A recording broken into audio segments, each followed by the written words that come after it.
This week, Queensland's Auditor-General delivered his report into the health payroll debacle.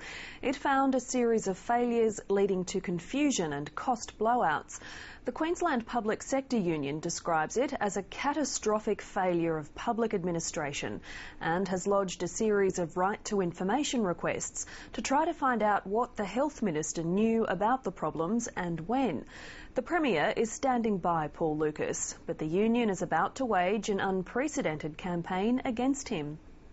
Alex Scott, you're calling for the Health Minister to resign. On what grounds? We believe that there's been an unprecedented failure of public administration, and we think under the ministerial accountability system, under the Westminster model, he has to resign or be sacked. You don't buy what he's been saying repeatedly, and that is he's not an IT expert. He should be able to rely on the IT experts in these matters, and that's what he did. Well, at the end of the day, the Minister has to be accountable for the administration, and I think that our real concern around this is not only should he be either resign or be sacked, but if the community allows this to occur, what we'll be accepting is a fact that no Minister will ever be accountable in the future. Ministerial accountability is a living document in terms of Queensland, which is a real concern to us, and every time a Minister doesn't resign, the bar gets lowered and lowered in relation to accountability. How about Robert Schwarten's performance? His department came in for criticism too in the Auditor-General's report, and he refused to front the media for days. We certainly think the Minister should front the media, but at the end of the day, we think in terms of the accountability issue, there is an attempt by the government to try and move away from the issue of the Deputy Premier. They're trying to find a whole range of distractions over the next couple of days, and into the future we'll keep on finding other distractions. At the end of the day, the Deputy Premier, the Minister for Health, was directly responsible for the agency that employed these people, that paid these people. So you don't think Robert Schwarten should go? We don't think he should go. We think the failure of public administration solely sits within the Health Department. We're concerned the government is trying to have a situation where a junior minister can be sacrificed to protect the Deputy Premier.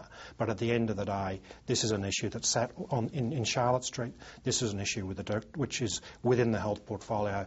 They're their employees. They're the people who are now thousands of them being disadvantaged on a fortnight-to-fortnight basis by a catastrophic failure of public administration. Your right-to-information requests, you don't believe the Auditor-General got to the bottom of everything? He doesn't specifically name any ministers. Well, Auditor-Generals never make recommendations in relation to whether a minister should resign or not, and our concern is that the Auditor-General's report will be seen as a final outcome. The Premier and the Deputy Premier said they were sorry, they accepted responsibility for the future, they accepted there was failures in the past but failed to accept responsibility for them. So what they're trying to do is tough out a very difficult circumstance for them politically by just saying, we'll talk about a lot of things but not talk about what is fundamental to good governance in terms of accountability and integrity, and that is about whether a minister should lose their job over this. And the reality is it's unprecedented failure in public administration, and the community needs to stand up and demand better from our politicians. You're actually launching a public campaign against Paul Lucas now. This is pretty extraordinary. How will that campaign work? Well, we think we've got to launch this campaign. In 20 years we've never called for a minister to go, but we're really concerned about the failure of our politicians, both in the government and the opposition, to hold the issue of ministerial accountability to a higher level. We think in terms of a community we need to demand more of our politicians. How can the community have a say?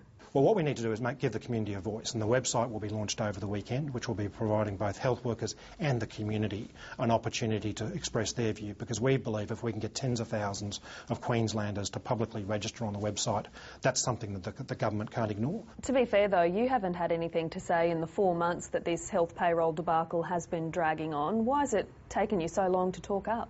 Well, we've been spending the last 4 months trying to deal with the implementation of it. We've been through the Industrial Relations Commission. We've been meeting weekly with the Deputy Premier and in relation to with the Premier and other people to try and get a solution to the problem. But that's really about trying to fix the debacle that has occurred. We've been waiting for the Auditor-General's report to come down to get some clear findings of fact and fault. But we were hoping that the politicians would stand up and actually make some tough decisions post the Auditor-General's report coming down. And that was the opportunity for the Deputy Premier to accept responsibility and do the honourable thing, do the thing that's required by the code, and actually resign as Health Minister. He failed to do that, so we're now having to move forward and, in a community sense, actually demand a higher level from our politicians. Alex Scott, thank you. Thank you.